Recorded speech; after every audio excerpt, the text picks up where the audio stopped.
เอาเงินให้เหรอคนละ10,000ไปซื้อขนมกินเด้อให้ปั่นกันใจแบบนี้2 คนที่เจ้าปั่นกันเด้ออันนี้3,000โดยกำลังกินข้าวเนาะตามสบายแต่นี่คืออะไรเด้ออันนี้เด็ดมีคนอยู่ใน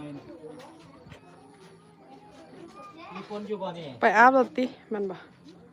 บ่มีเนาะเอาเมื่อยแค้นโอเคพอกันก็ได้เนาะเนี่ยคิดใส่หัวนี้บ้านหลังนี้ผู้สาวงามอยู่นี่มาแม่นอยู่บ่ลังแหลกบ่แม่นเนาะลังแหลกเข้ามาน่ะ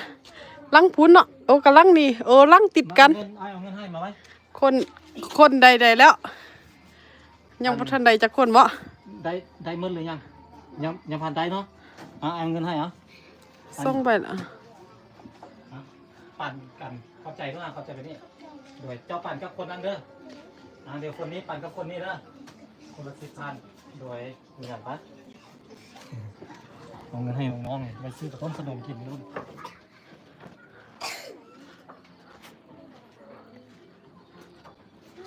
หลังนี้เลยล็อกแล้วล็อกประตูสงสัยยังแตกนะ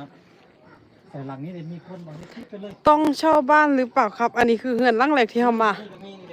มีคนเสื่องอยู่ในหันบ่สบายดีเมื่อแท้ผมเฮือนหลังนี้เดี๋ยวเอามาทำพิธีเนาะแม่นบ่ท่าเศร้าเนาะเฮือนแม่นบ่ท่าเศร้าเนาะพ่อแม่ของนักเรียนมาปลุกเอาปลุกให้เนาะ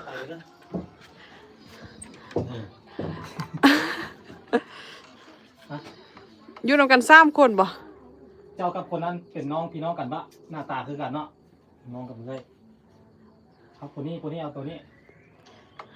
ปั่นกันเด้ออันนั้นเด้ออันนั้นเจ้าปั่นกับเลยเจ้าเด้อถ้าเจ้าบ่อยากให้เจ้าใส่ผู้เดียวเด้อปั่นกันจะเทปแบบนั้นเนาะ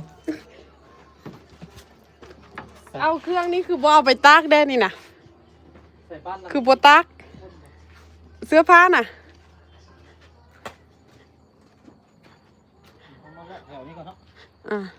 เอาเท่านี้ก่อนแล้วค่อยขึ้นไปถึงก็ได้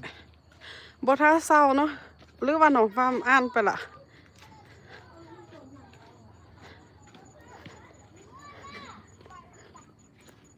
ยังแม่ครัวยังบ่ทันได้ให้เลยเด้แม่ครัวเฮือนหลังนี้กับแม่ครัวแล้วก็กับแถวถึงนี่หลังนี้ก็เปิดไปจักหน่อยค่อยมาซ่องไม้เนาะสำหรับคนที่ปิดประตูไว้มีคนอยู่บ่คือมือตื้อๆแท้อยู่จะคน2 คนอีกคนนึงไปใส่ละสิจะอยู่3 คนปะอยู่2แต่ให้เอาเงินให้เหรอปั่นกันคนละ10,000เด้อแต่นี่โอเคปั่นกันเด้อปั่นคนละ10,000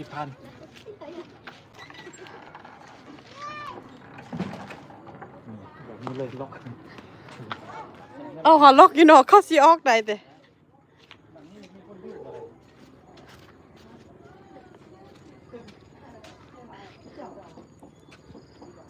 นี่เงินนี้คือญี่ปุ่นเงินนี้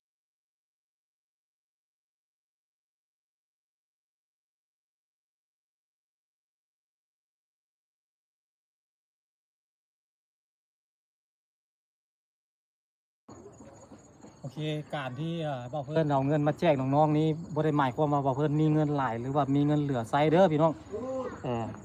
กดอันไฮไลท์ให้ได้กดบันไดกดตัวปุ่มมันนั่นเห็นปะปุ่มเห็นละโอเคน้องพี่น้องการที่บอกเพื่อนเอาเงินมาแจกน้องๆแบบนี้บ่ได้หมายความว่าบอกเพื่อนมีเงินหลายหรือว่ามีเงินเหลือใช้เหลือกินบ่แม่นว่านั้นบอกเพื่อนกับบ่มีคือกันนั่นแหละอันนี้ก็คือเป็นเงินของผู้ใหญ่ใจดีเพิ่นมาให้กำลังใจน้องๆบ่แม่นเป็นการลบลู่หรือว่าบ่แม่นเป็นการ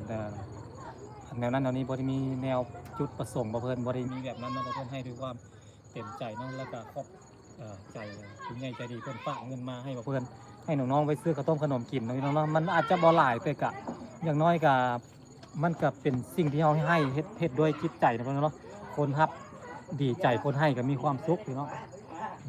บ่ดราม่าบ่เพิ่นเด้อไปเงินหลังไม่ชอบนี่ได้อยู่บ่ไฮไลท์นี่มาเบิ่งให้แน่บ่ฮู้ว่ากดย้ำ2 เทื่อบ่หั่นนะบ่มีเลย